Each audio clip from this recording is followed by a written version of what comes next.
everyone, and welcome back to my channel. My name is Bree Buonomo. Hi if you're new here, or hey if you've been here before. And today we are going to be doing a reading vlog.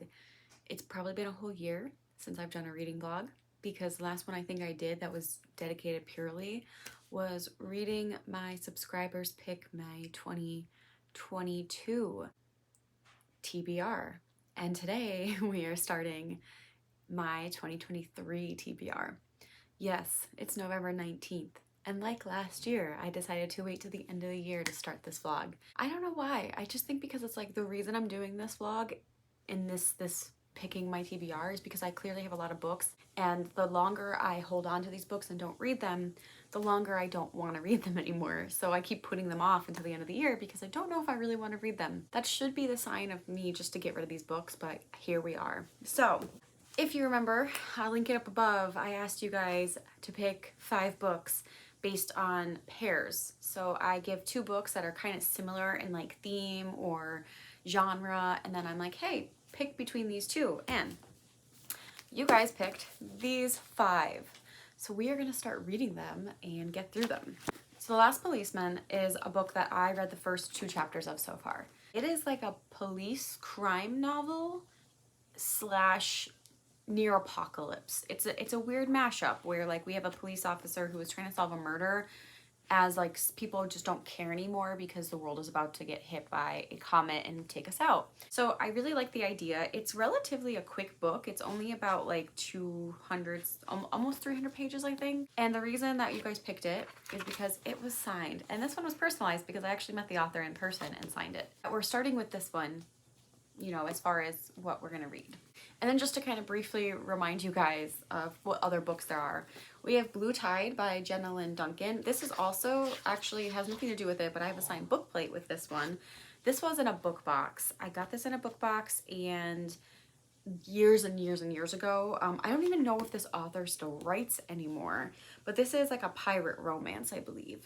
Next, this was in another book box and it's called Glass Town by Savile. And this one has a bunch of annotations. This was also from a book box called Page Habit that is also no longer in existence. And I liked it because there's little tabs, like he annotated it, which I thought was really cool.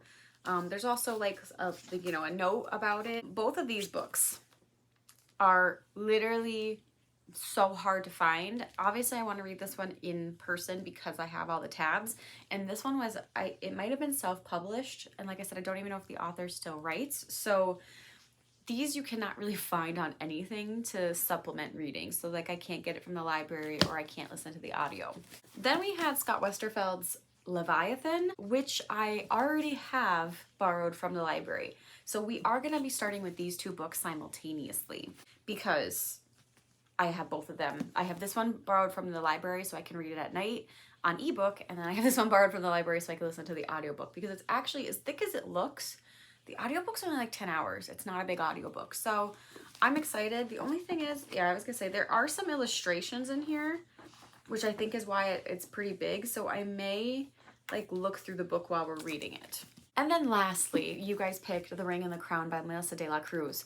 And let me tell you, this book is like not in existence anymore. Like I remember, like obviously I have it and it was obviously like withdrawn from the library. This is technically a library copy that I bought at a library sale.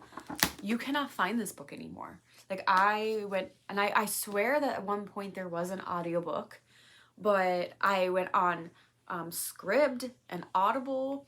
This just doesn't even come up at all. There's no ebook version anywhere. And then even when I Googled it, it's like just there's nothing. So I don't even think you can buy this book anymore, which is like weird to me. Also, the thing that I just found out too as I was trying to look at this is I believe these are both set in like, both this and Leviathan are set in like real world alternate history.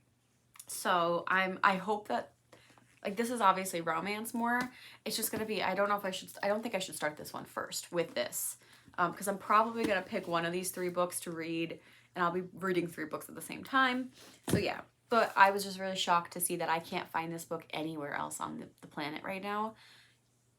And I do know that, I think I said it in my previous video, that this was supposed to be a duology. It got canceled by the publisher, and then it was later re-released with like an extended scene at the end. And to be honest, I don't even know, I don't think I have that version either. So however this ends, it's probably gonna end on a cliffhanger. Just an interesting tidbit there we have, okay? So that's where we're starting with. We are gonna probably read a little bit of this tonight before bed, so I'm not gonna have too much to report, but so far the first 2 chapters are all right. It could just be because like police and crime are not, I don't read that. It's just not something I'm interested in, and I've never really gravitated towards it. But I'm wondering if like as like the asteroid element, like the sci-fi apocalyptic element starts to play more, like maybe it'll pick up.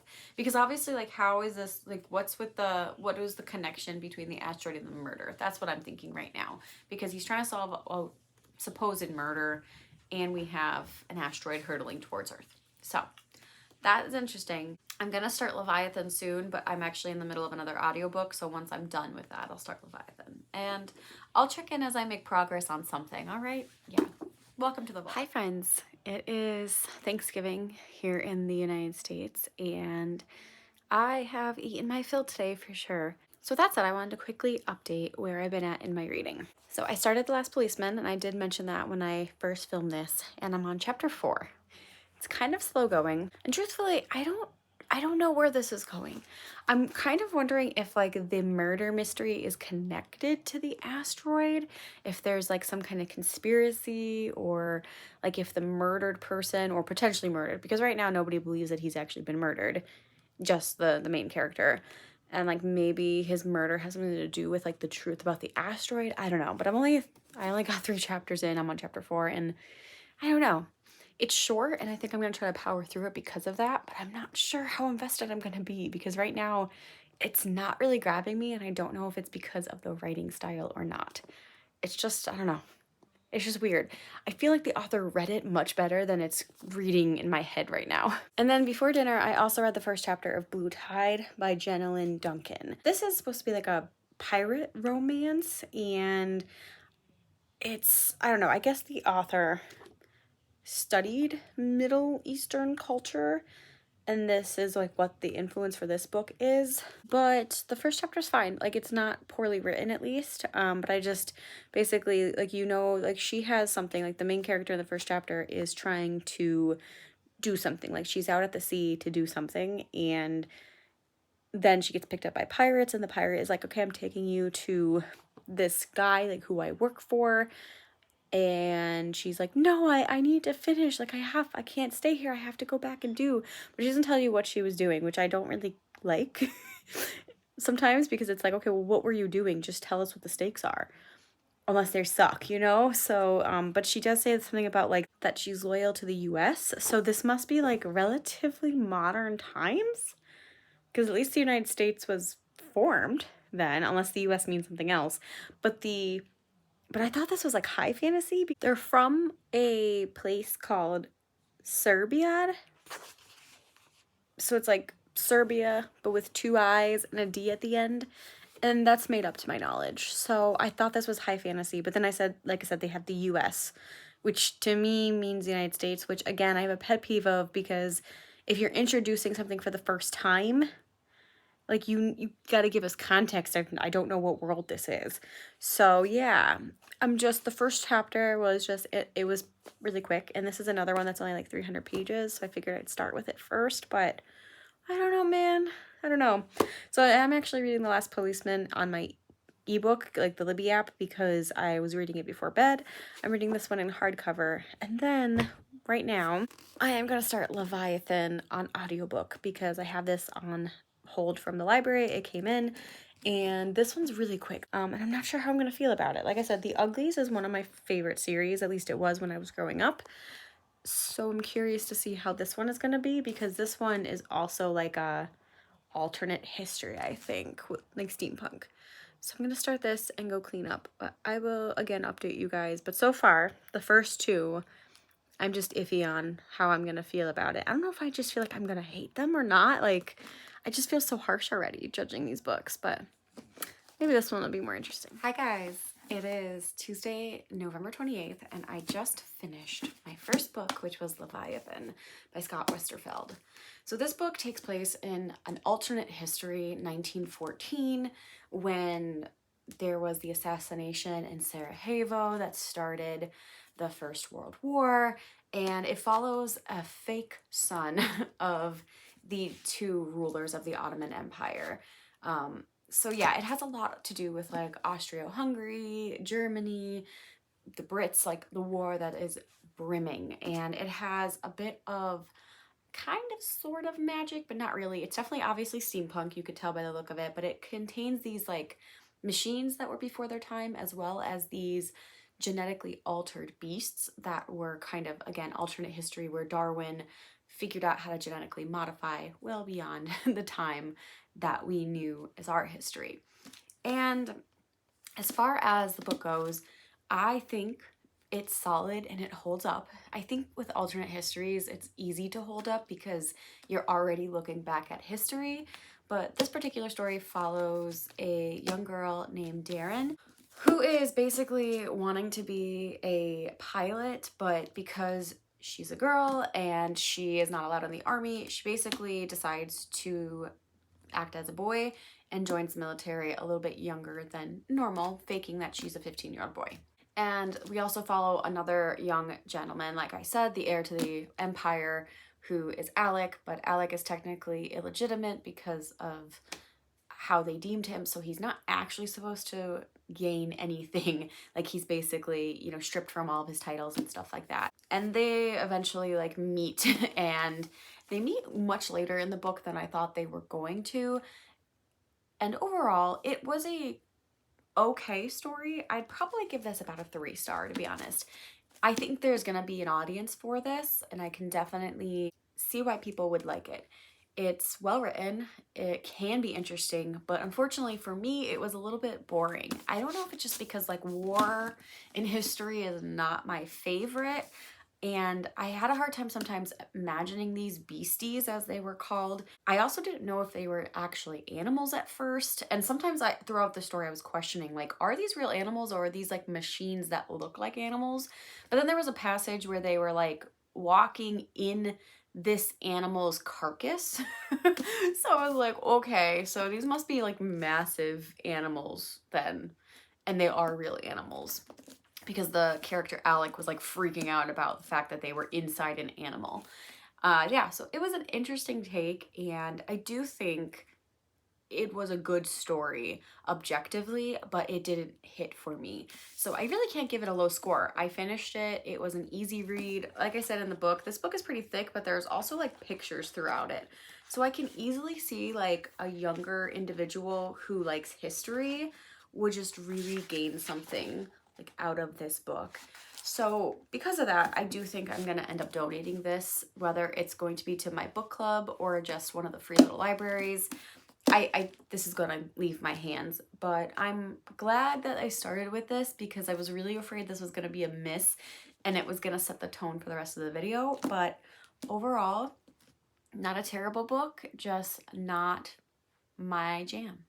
With that said, I am now realizing that the majority of my books in this vlog are going to be historical. I did not plan it this way, and you guys picked this, so it's your fault. The next book I'm going to try, though, is Glass Town. I figured I would give this a go because it's relatively quick, too. If my reading allows it to be quick, it's a little over 300 pages. And I've never read from this author, so I feel like trying to give a new author something in the next bit would be interesting. So, and plus these have like the little tabs, so I'm interested to see how this is going to come together. This is another author where I really can't find his work. Like, the library doesn't have it, Audible doesn't have an audiobook. So we are just going to read it, and I hope it's a quick read, and I hope that I enjoy it. As far as my other check-in, I'm almost done with The Last Policeman as well, so I will be having a review soon on this one. But we're finishing this, we are starting this, and I will let you know how it goes when I have an update. Hi friends, I am here with an update. It is December 5th, and last night I finished The Last Policeman by Ben Winters. This was one of the weirdest experiences I have had with a book, and I don't know. I guess I would probably rate it like middle of the road, like a 3 out of 5 or a 6 out of 10. It was fine in theory, but overall, this was kind of boring. So this book follows a policeman named Hank Palace, and he is still trying to be one of the only people who cares about his job and his purpose in life while there is an asteroid hurtling to Earth and about to wipe out the planet.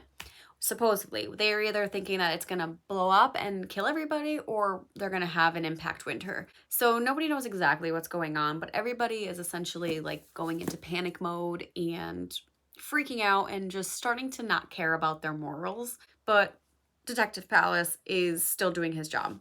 A lot of people are offing themselves because they don't want to see the asteroid hit. Like, they just would rather take themselves out. So the beginning of the book starts at a crime scene in a McDonald's where a man named Pete is supposedly had offed himself. And they call them hangers in this book because a lot of people are hanging themselves. So trigger warning for suicide, because that's often talked about because of the nature of this book. But throughout the book, the detective is assuming that it wasn't actually a suicide and it was a homicide. But initially nobody believes him. It just seems like a open shut case. And we start to kind of unveil why and what hunches are there to make it seem like this was not just a one-off thing. Well, I won't try to spoil the whole thing. Basically, a couple things just made this book weird to me. The first is there's an asteroid hurtling to Earth, and I really thought that the asteroid would play more of a role. Instead, it's kind of just like a backdrop for the novel, and it has nothing to do with the murder, which is a bit of a bummer because the man's death that they're investigating, he's an insurance fraud claim, and he also seemed to be obsessive about the asteroid, and I really thought that there was going to be some connection to the asteroid in a way that's like he found out that maybe somebody's lying, that the asteroid's not going to hit Earth, or that there's some other kind of insurance thing happening. And the insurance fraud, this might be a spoiler, but it's a red herring. But the asteroid has nothing to do with the novel at all. Like, it's just a backdrop, and that was a little bit disappointing. Now, this is a trilogy, so maybe the asteroid becomes more of a focal point in the next 2 books.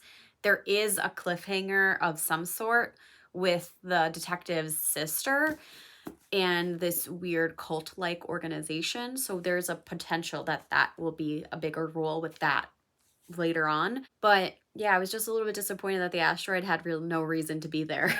Other than the fact that people are, like, this is a common occurrence that people are hanging themselves. So it leads, like, it gives the premise of the book, but that's about it. And then coming to Hank's sister, there's also a side plot with his sister. His sister's 21. He's like 28 or something, 29. And his sister's 21. She gets married as like a last hurrah to this guy she barely knows. And this guy is kind of involved in this like conspiratorial cult group that they think that there is a base on the moon that people are going to be sent to when the asteroid hits. And that is kind of like a small little side plot throughout the novel. But again, it just like didn't really, I didn't care. The author didn't really make the sister much of a likable individual and really didn't give her much of a personality except to be like the sister role. Like, oh, my annoying little pesky child sister, you know, that was pretty much what her point was to me. Like, it really didn't add much to the book. It's a short book to begin with, so it just felt like it took away from the main plot. Even though I do think it's going to continue in the later series, like Nico is the sister and she's probably going to be a bigger role, but I don't think I'm going to continue, so I don't really care. And then sometimes his writing is very, very strange. So basically some of his writing is like, he'll say one part of the sentence, interject with something that could easily be put in the beginning of the sentence, and then finish the thought. So something like, the winter night air bit chillily on his nose. It would be like, his nose in the cold, because it was winter, bit his nose. I don't know. It was just like, I wish I could, I'm not going to be able to say it because I would need a real example. And I read it on the ebook, which was through the Libby app, and I couldn't highlight, but I wish I saved it in like the copy so that way I could reference like some of the weird language he used at times. It just felt like the sentence was like picked and thrown into weird sorts of arrays, and that would always throw me out. And aside from the language, which was minor, I mean, the book was relatively well written. Otherwise, it was just these weird little bits of sentences here and there that made no sense in my opinion. Just never really fully grabbed me. I never felt invested in his detective work. I never felt like the murder was like super juicy and I needed to keep going. Just kind of was an okay book. Which makes me sad because when I saw Ben Winters and he was reading some of his work, he does seem like a good writer. He does seem very interesting, and he made this seem a lot funnier than it was. I don't know if it's just my memory because it is, I think 2012 is when I met him and got this signed, but it just didn't feel like it was worth it reading it in 2023. So I am going to keep this book because it is signed and personalized, and I liked it enough to keep it on my shelf. But I did buy the sequel, and I am going to unhaul the sequel because I'm not interested in reading this further. So now with that said, I am going to be continuing Glass Town today. I'm only in chapter 6 of this, and this is not quite what I thought it was going to be either. This also seems maybe a bit of like a family secrets drama murder mystery.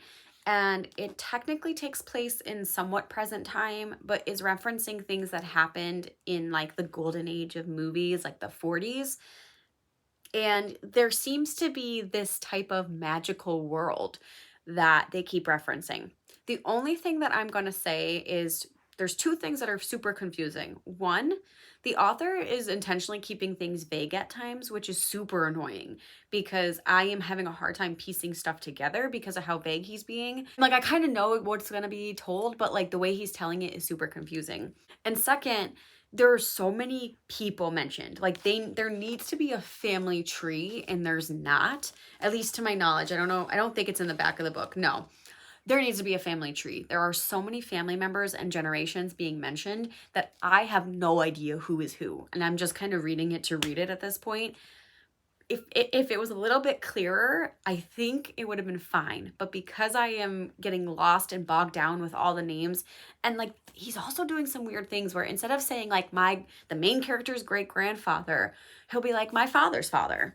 Like why are you saying that? Or like my grandfather's father. Like or my father's grandfather. Like he's saying like these weird things instead of just saying it straightforward, and that's getting me so confused in this book, which is why I haven't been gravitating towards it as much because I'm just confused. Otherwise, I think the premise sounds really cool, where you have this family who has been feuding for centuries, so much so that they like cut off. They were like two brothers and they like never spoke to each other, and the one brother took his wife's last name to try to completely like get rid of his family name.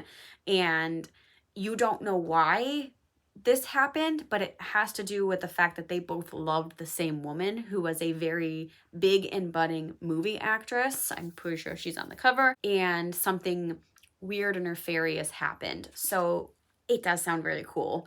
And like I said, there's like a magic world, I think, involved, which is like the Glass Town. So I am curious. I just wish it wasn't so convoluted.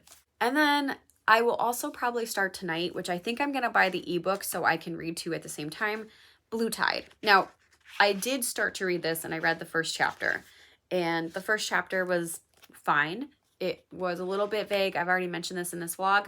So I do think I can maybe enjoy this one. It seems like an easy read. So I think I'm just going to get it on ebook so I can start reading this at night. And then I will be reading these two at the same time. So that's all for me now. I have to get going to work, and we'll check in when I have something to say. Hello friends, I am at work because my last client of the day didn't show up. They were supposed to be an intake, they didn't come. So I am just reading Glass Town and for the next hour until I leave because I can, and I already caught up with my work, so I don't really have anything to do. But this just started getting a little bit more interesting to me. So this book is following like a decades old unsolved murder, but like the grandson that we're following is like trying to piece together this mystery of why like decades before these two men were pining over the same woman and she ended up going missing. So they basically said it was an unsolved murder. They never found her body. And there's evidence of this glass town, but we don't really know what it is. But this just started getting interesting to me because of the following line. So it said, "It was filled with weird drawings of Celtic knots and green-leafed faces, images of stone circles and dolmen, some huge like Stonehenge, others tiny like the fairy ring in Cold Fall Wood. There were maps of ley lines and all sorts of endless knots of what might have been occult paraphernalia. He couldn't really tell." And now I'm like, oh, is this gonna be like Celtic mythology torn in there? Like, we're talking about green men and ley lines, and now you have my attention. So this is page 72 of the book. I've been struggling to read it up until now just because nothing crazy, even though things are happening, it hasn't been enough to pique my interest, but now I'm interested. So let's see how far we get.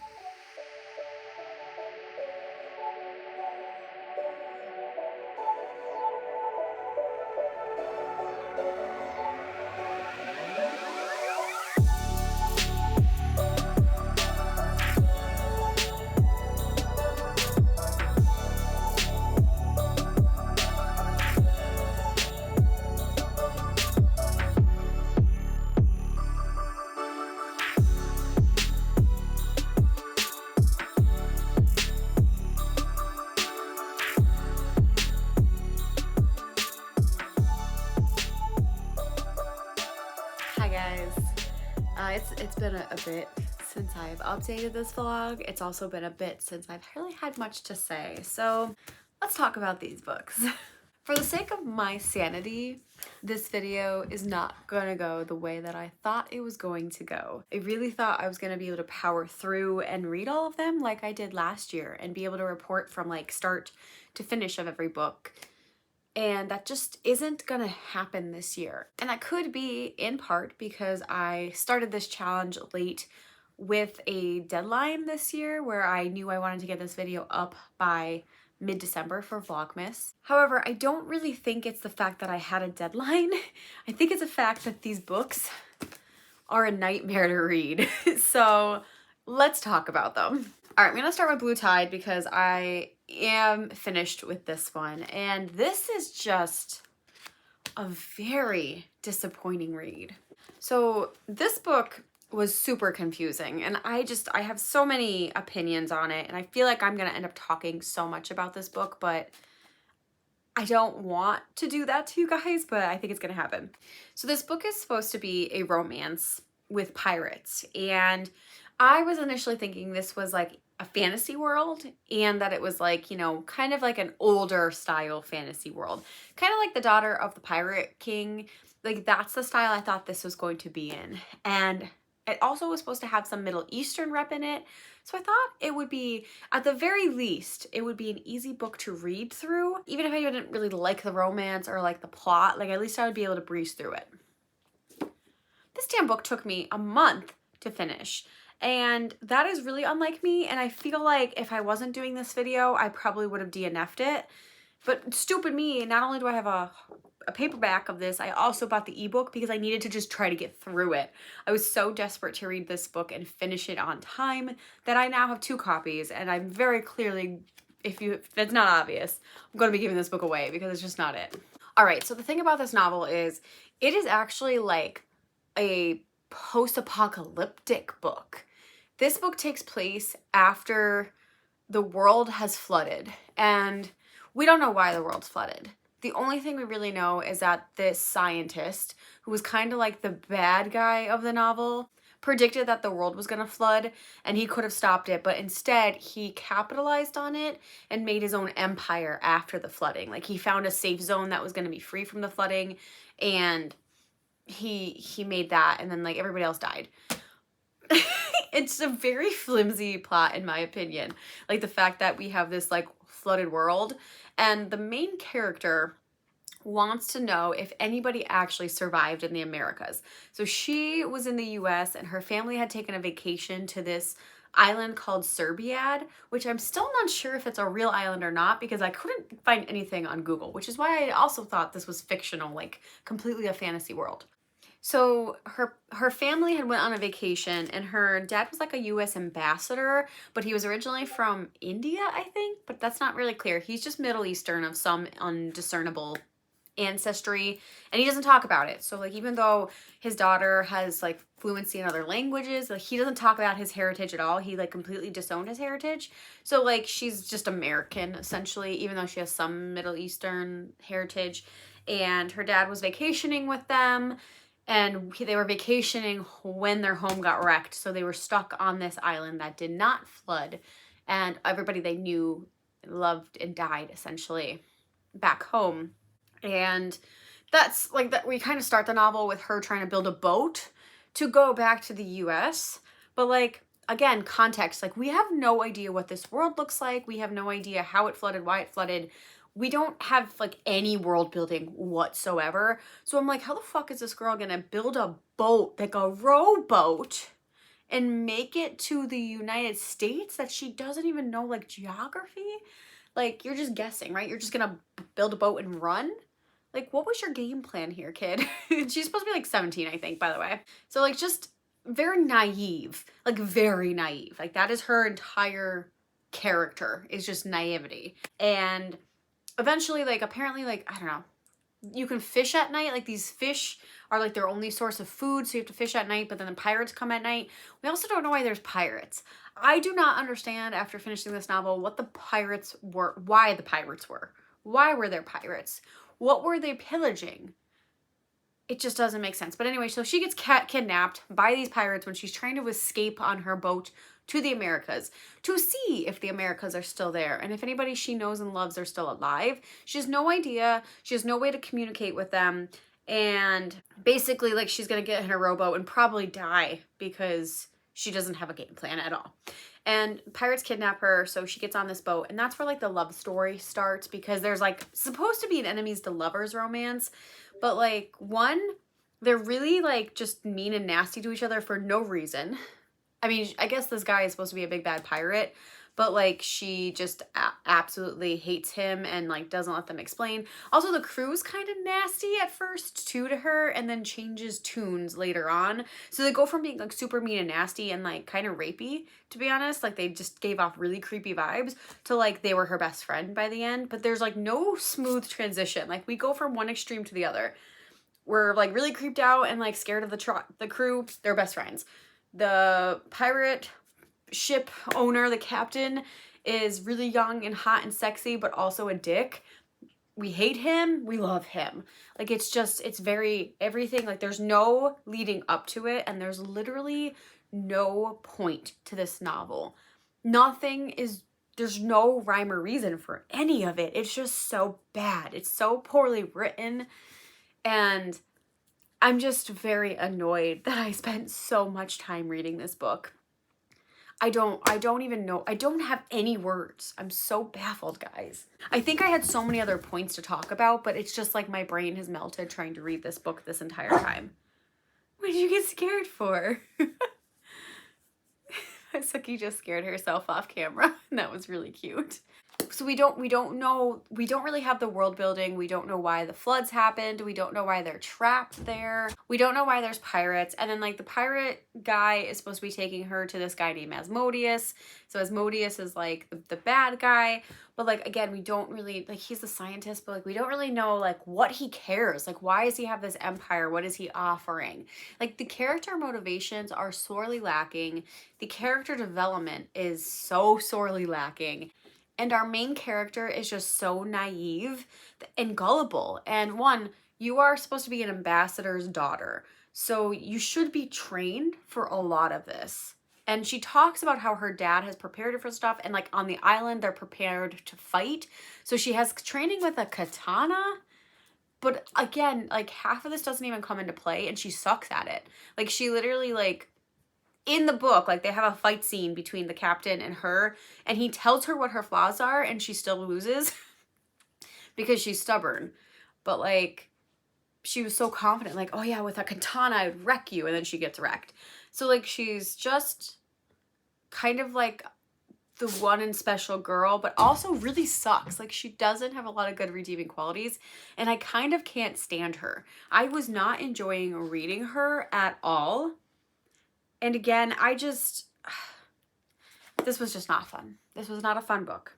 I do not recommend reading this. If you want a pirate romance, I will suggest either like The Daughter of the Pirate King. That was great. It's a cute YA. If you want another pirate book, Adventures of Namina Al-Sarafi. There's a little bit of romance in it, but it's not like it's more of an adventure book, and that was excellent. So read one of those too, because this will never see the light of day in my house again.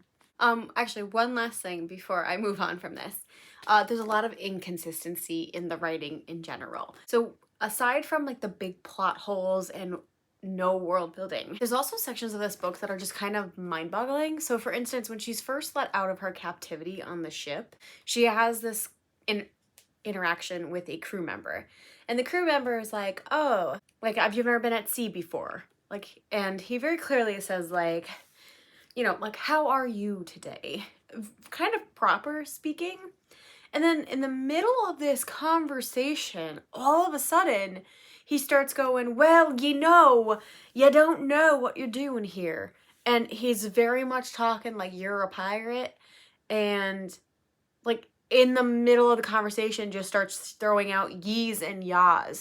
And it makes no sense because you just established that he has proper English. And now you're making him seem uneducated. So what is it? Are you proper English or are you uneducated? Also, this is post-apocalyptic, so like why would this man be talking that way? Because this is not like your traditional pirate novel.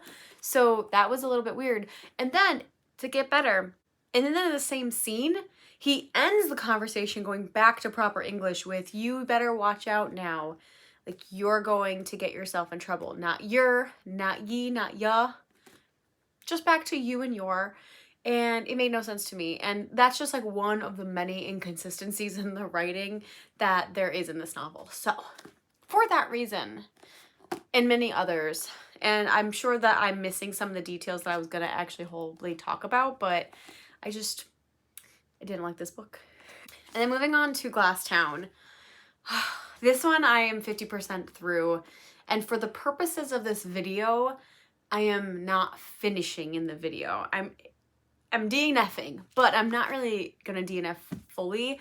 I am interested enough to see how this book ends, but this is a weird novel, and I do think the writing style is hindering my ability to finish it. So this is supposed to take place in like a present day, like the novel was published in 2017, so I'm assuming it is like 2015, 16, 17. And we're following this young man named Josh, as well as a few other characters. This is one of those novels that I don't like when there are multiple POVs in this, but there's never any distinguishing factors. Like there's no names at the top, there's no like special writing in it, but occasionally it jumps around into like different POVs. So it's third person omniscient. And I don't particularly like that. I really just wish we were in Josh's point of view only to have a limited POV, because sometimes I feel like some of the other characters just aren't engaging enough for me to care about, and a lot of them aren't even the entire, like it's not like it's going back and forth. It's often in Josh's POV, and then we'll switch over to like this cop that so far has nothing to do with most of the novel at the point. Like he has one POV scene or chapter where he kind of is like seduced by this like magical creature, and then you're also following the other cop in a different scene where he's like checking up on his cop friend, and then that's it. Like the cops get like one scene each, and it's just really weird. We also have this like weird kind of cousin person to our main character that we get a few chapters from, and he's fine. Like maybe if it was back and forth between just them two would be interesting, but yeah. So that's one thing I don't really care about this book. As for the plot though, as I said, it's kind of interesting. So we're following Josh, and about 100 years ago, his great-grandfather and great-uncle loved the same woman who was a rising starlet. And suddenly the woman disappeared. Like at the middle of her career, the height of her career, she just vanished.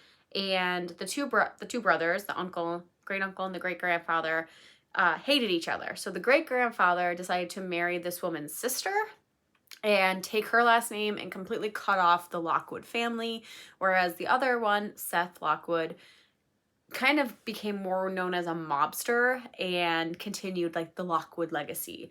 So we have a little bit of like 1920s movie era, cinema era, like nostalgia in this. Plus we have some mobster gangster mentality all set in England. And now we're following Josh, who's the great grandson of Isaiah, who's, you know, so it's Isaiah and Seth are brothers. And as you could tell, this is a very convoluted plot because I'm having a hard time with it, and I really struggled with the family dynamics at first because there were so many names being thrown out. But Josh has just lost his grandfather, so Isaiah's son, and Isaiah passed on this like obsession with Eleanor, the movie starlet, and her disappearance to Isaiah, and now Isaiah kind of loaned it to Josh to figure out. So there's a bit of a mystery element to like why this woman disappeared, and also there's some magical realism in this where we're not sure if there's magic, because these three individuals, the Lockwood brothers, Eleanor Raines, the movie star, and this magician named Damiola, all have something to do with each other. And you're trying to figure out how they're connected, how these brothers got involved with Damiola the magician, like how Damiola might have created some kind of magical world. So you're not sure if it's an illusion or if he's actually a real magician, and where Eleanor disappeared to and why people think that they see her every so often. And there's also like some like weird creatures that are like being taken out of films. So like you can like play a movie reel and do some kind of magic to conjure them. So yeah, there's just a lot going on in this novel. So the premise is, I just feel like I had no idea what I was getting into with the synopsis of this book. Oh yeah, Alfred Hitchcock is also involved. So there's just a lot going on. There's a lot of names that are both real and then fake names being thrown around. There's a really weird convoluted plot to how she disappeared and why Josh is trying to figure it out. And I think it could be so interesting, but the writing style is just lacking. It's very dense, and I'm not picking it up. Like I've been struggling to read this book. And it's not that I'm not trying, but like I do everything to avoid reading it. I often will sit there and instead of like reading, the other day I had like 6 hours at work, all of my sessions canceled. So I had 6 hours at work with nothing to do because I'm on top of my work. And I didn't read this more than a half hour because I couldn't force myself to do it. I messed around on the computer and talking to people and taking walks because I did not want to read this. And I was listening to an audiobook for a different vlog and I wanted to just listen to that instead. So I felt like that was a sign that this is lacking something for me. I really, really wish this had an audiobook because I do think I would get through it a lot easier and I would have completed it fully because I just can't engage with reading on it. And it sucks. As I mentioned, I'm probably going to finish this after the vlog is done and is posted on YouTube, just because I am interested to see like how it's going to end. But I think I'm going to get rid of it after that. This is certainly not like last year when I was at least able to conjure up interest and enough like engagement with the stories to finish them. I'm having a really hard time reading through a lot of these, and it looks like I'm just going to be donating the majority of these books. With I think the only exception is going to be The Last Policeman, but I'm going to be donating the sequel that I don't feel like reading because I'm not as interested. So yeah, there's a big lack of engagement. I'm wondering if it's just because a lot of these are getting older. Leviathan was one of the better books I finished, but I am not really super interested and it was kind of boring. This came out in 2009, followed by The Last Policeman, which came out in 2012. And this is my favorite book that I've read of these 5. And it's enough that I'll keep this on my shelf, but I don't know if I'll ever read it. It's just because it's signed and personalized. This book came out in 2014, and we'll talk about this one in a second. And this one's 2016, this was 2017. So these came out around the same time.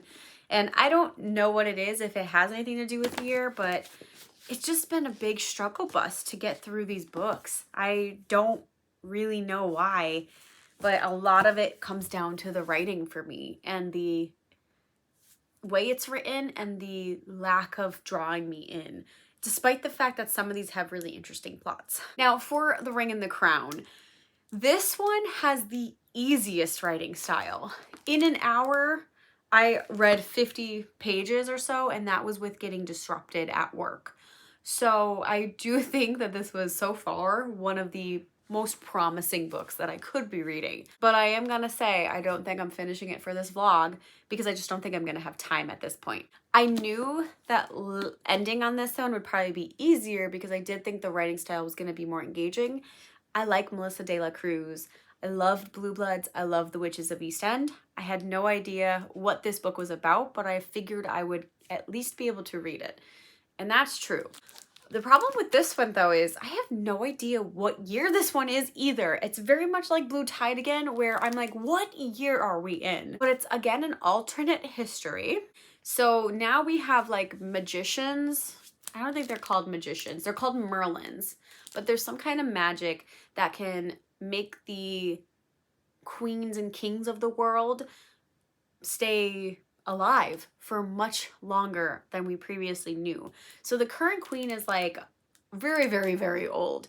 And we're, I think, in somewhat of modern times, or again, I don't really know. There's something going on with the Prussians. So my problem is we're dropped into this world and I don't know enough about the history that this is taking place in to know like how it would evolve.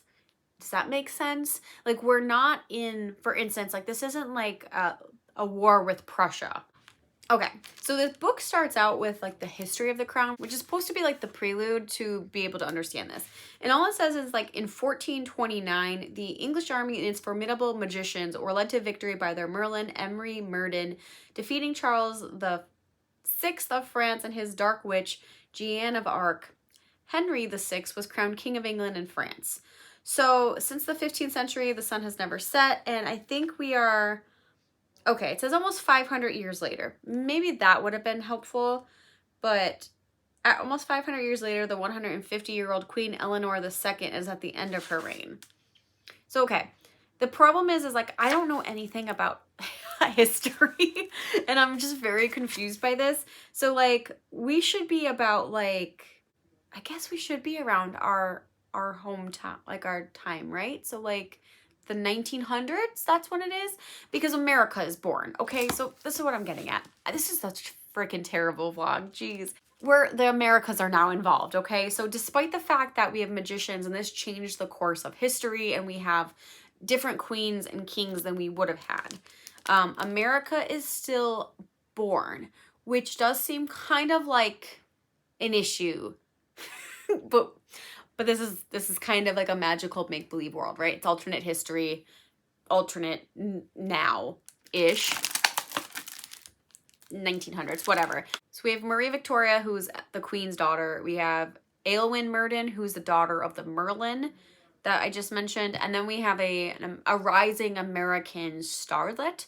She's not like a movie starlet, but she is kind of being a false wealthy individual trying to get into the crown or secure a marriage in order to save her family's fortune.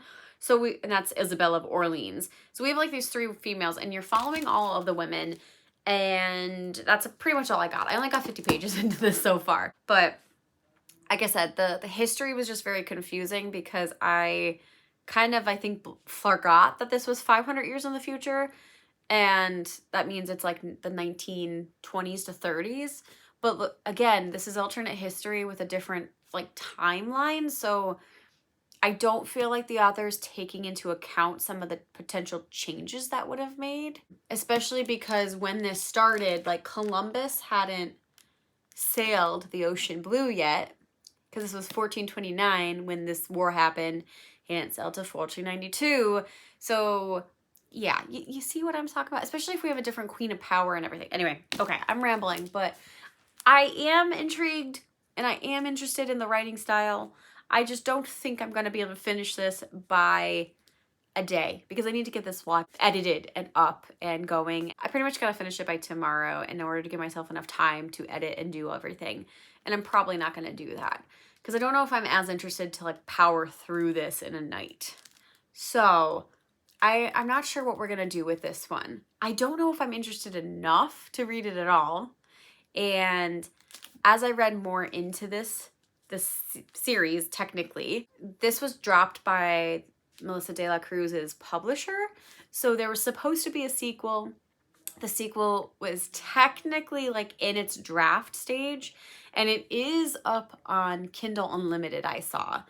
I don't have Kindle Unlimited, and that's the only way you can kind of read it, at least from what I found. It might be other places, but I only saw it on Kindle Unlimited, and it's an unedited draft. I saw another interview when I was looking that Melissa de la Cruz basically just said that she makes money through writing books, and she could not give up her time to do her own work to finish this book series. So like she didn't have time to like edit it, send it out to another editor, like pay for that editor, do all that process in order to finish the series. So she gave the unedited draft out for free in order to be read, but with the caveat that it is very much unedited and it might not be satisfying to people. So this will never be officially finished, and I'm not sure how much I want to invest in a book that I know is not going to have a satisfying ending, which is heartbreaking because I do think, I mean, I really do like this cover, and I do think if at one point in time, maybe if I had read it a lot sooner than I have today, I probably would have just enjoyed it, but there is a dead end at this, and I feel like it's not going to be satisfying. So that is kind of playing a role into my interest in continuing it. Again, if I read this sooner in this video, I probably would have just finished it and then whatever. But now that I'm coming to the end and I'm running out of time, I don't know if it's worth it, guys. I'm sorry. But I will try to bring it with me and see if I could get a little bit more, so maybe I could talk about it a little bit further with more clarification. But that's where we're at for now. So I don't know if I'm going to check in again. I'm going to try. But it does appear that I'm getting rid of these 4 books, plus the sequel to the Bedwinders novel.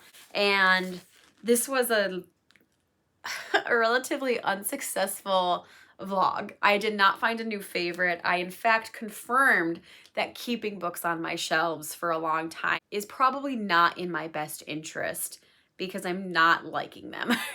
So if anything changes, these 2 books, because I'm still technically reading and in the middle of, I am at least going to finish Glass Town. And you can follow me on Goodreads. I may give a little bit more of a detailed summary and my thoughts over there when I'm done with this. We will see if I feel like finishing this one knowing there's no true end in sight. Okay, if I have anything else to say before I officially end this vlog, I will come back. But I do know that this is pretty long to begin with. So thanks for sticking around.